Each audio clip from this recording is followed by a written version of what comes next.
What's going on, YouTube? It's your boy Emotional, and guess what, baby? I'm back, and I'm better than ever. Got a neck. And we are back at it for another reaction video. This is what happened to Faouzia. Now, I want to make sure I get the original creator's name right. Red Mirror. Shout out to Red Mirror. So we about to go ahead and dive straight into it. Like, comment, subscribe, baby. Let's vibe. Hit the button, baby. Don't call me beautiful, don't be Do you recognize this track? It sounds very similar to songs like Kings and Queens by Ava Max. all the kings had their queen. But the voice you're hearing actually belongs to Faouzia, an artist who has been making music for almost a decade, collecting millions of streams and building a reputation for her powerful mezzo-soprano vocal. In 2020, she released a duet called Minefields with John Legend, an artist who doesn't collaborate with just anyone. That track remains the most streamed song in her catalog today, but despite the success, her relationship with her record label eventually collapsed. Ironically, that break allowed her to regain control over her artistic vision and finally release her long-awaited debut album. So what exactly happened between Faouzia and her label? Faouzia was born in 2000 in Casablanca, Morocco, but moved to Canada with her family at a young age. As a child, she learned to play piano, violin, and guitar. Eventually, she even formed a musical duo with her older sister Samia, who today also works as her manager. As a teenager, she began uploading original songs and covers to YouTube. These videos quickly started gaining attention online. One of the people who noticed her talent was the famous DJ and producer David Guetta. At the time, Faouzia was still in high school when he invited her to collaborate on the track Battle for his album 7. Like many young artists, I she don't think I also know that participated in various music competitions. In 2019, she signed a contract with Atlantic Records, which marked the beginning of a more serious chapter in her professional career. The following years were extremely productive for Faouzia. In 2020, Kelly Clarkson invited her to record an Arabic version of the song I Dare You. I remember that. Around the same time, the Swedish electronic duo Galantis asked her to collaborate on the track I Fly. And that same year, she recorded the duet Minefields with John Legend, which significantly expanded her international audience. Faouzia was also involved in songwriting projects behind the scenes. She contributed to the song Beg Forgiveness for the collaborative album by Kanye West and Ty Dolla $ign. Meanwhile, she released her first EP. Wait, say that again? Involved in songwriting projects behind the scenes. She contributed to the song Beg Forgiveness for the collaborative album by Kanye West and Ty Dolla $ign. I feel like somebody told me that. Meanwhile, she released her first Wow. EP, Stripped, in 2020, followed by another EP titled Citizens 2 years later. However, if you analyze her discography closely, you can notice a shift in her artistic direction over time. Around the same period, when she released a cover of Blue Dabba Dee by Eiffel 65, her image began to change. Earlier in her career, Faouzia was often presented as a dark, dramatic pop diva with emotional songs like Tears of Gold, That's my jam. Born Without a Heart. Now you blame me, love. But later releases suggested a different aesthetic. Tracks like Don't Call Me, which you heard at the beginning of this video, as well as songs like Plastic Therapy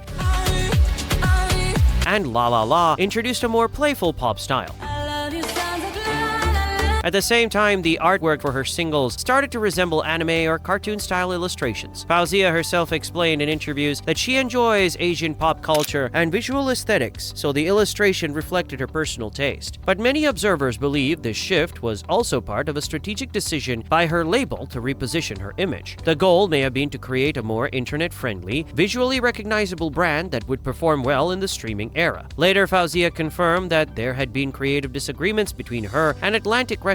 She felt that the label was pushing her in a direction that didn't fully reflect her artistic identity. Eventually, after 6 years of working together, the label decided to end their partnership. Interestingly, in 2024, she also appeared on the Chinese vocal competition show Singer. At that time, her visual identity still included the anime-style artwork used for her singles. The competition itself featured artists from several countries, not just China. For example, American singer Chante Moore was also among the participants. Another interesting moment in Faouzia's career was the phenomenon of a so-called delayed hit. Her song Rip Love was originally released in 2022.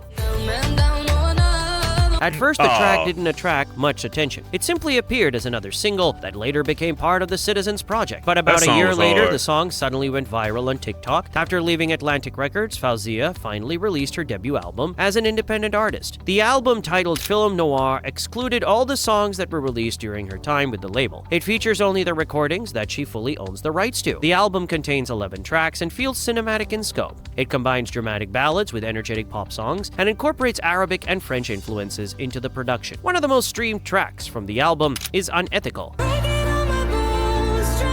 If you compare Film Noir to the songs Faouzia wrote during her teenage years, you can hear a return to that earlier emotional style. It seems that after years of label pressure and experimentation, she ultimately decided to reconnect with the sound that originally defined her as an artist. Now, the question is whether this darker cinematic direction will resonate with the same audience that discovered her during the more colorful, internet-friendly phase of her career. And by the way, if you'd like to continue this topic, you can check out the video about the career of Ava Max in the video at the link, or you can watch another story in the video at that link about the singer whose hit ABCDEFU was playing everywhere back in 2021.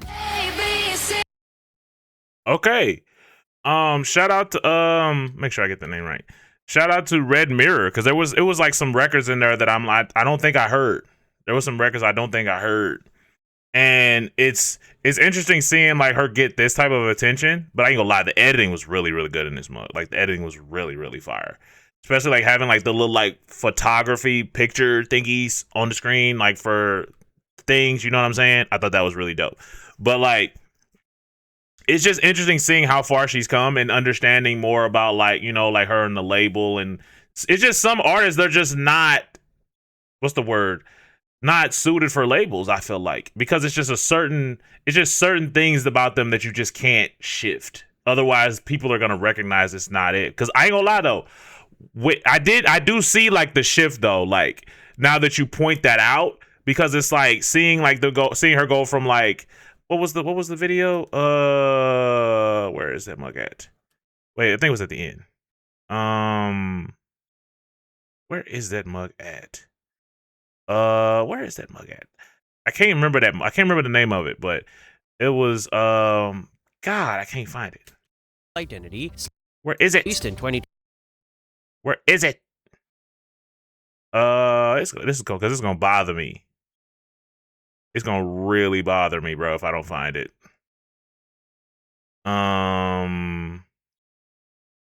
It was that I just know it was like a video Eventually game. after- It was like a video game type video where I remember she was like it was like a bunch of different elements. I can't remember the name of the video or the name of the song, but it was in there and it was a lot of like color and like it was like the floor patterns being like the black and white squares and stuff like that.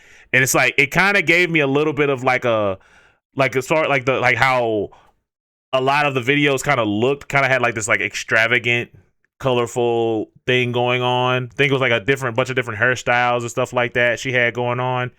And around that Citizens album time period or project time period. And it was like, yeah, you do see the shift a little bit, but I think also it has to do with like, you know, just growing up. Well, I think it also factors in like the fact that her being like her own, like it's I think the independent thing is what really was the shift. Yeah, the going independent thing was a really big shift because it's like I like her music. It's like her music then was good, but it's like the music now also her growing as an artist too. I feel like is one of the things that really makes her music pop more now. You know what I'm saying? Because like cause being independent, you get to do whatever you want. You know what I'm saying? Like, because at the end of the day, it comes down to, are you going to put the music out? Are you going to put the music out that you want to put out? Or are you just going to whatever? Because everything now is on you. It's like the label's not hounding you and so on and so forth. It's like, yo, like you have to do everything. And if it don't get done, it don't get done and you don't get nothing. You know what I'm saying? And the fans don't get nothing. So everybody lose. You know what I'm saying? But it's just one of them things like, that's one of the good things about being independent, but also the hard parts about being independent because everything's on you. But I think that is really dope, though, like hearing how her music has shifted and how it's changed and so on and so forth. But I ain't gonna lie, I do wonder what she's gonna give us next. Like, what's the next direction? Like, is she gonna do like, oh, but matter of fact, don't forget, before I forget, I think that it's dope that she got like I guess it was credits for the Kanye Ty Dolla Sign record, because I think Gordon said something to me like about that like years ago. I could have sworn Gordon said something to me about that on Instagram like years ago. I just can't remember specifically when. But like, I think that that's really, really dope to see like her getting like the collab with John Legend, and then getting like credit on the Ty Dolla Sign and the Kanye West record. And it's like to see you just like you're not just in just this, you can go off and do your own thing as far as like performing, but then you could also write a record for or you could help write a record for somebody else. You know what I'm saying? I think that's really, really dope. And it's really dope seeing her go from like doing stuff in the backyard to that. You know what I'm saying? She's come so far, and it's really, really dope. But anyway, I'm about to get up out of here. Pieces, baby. Lay out.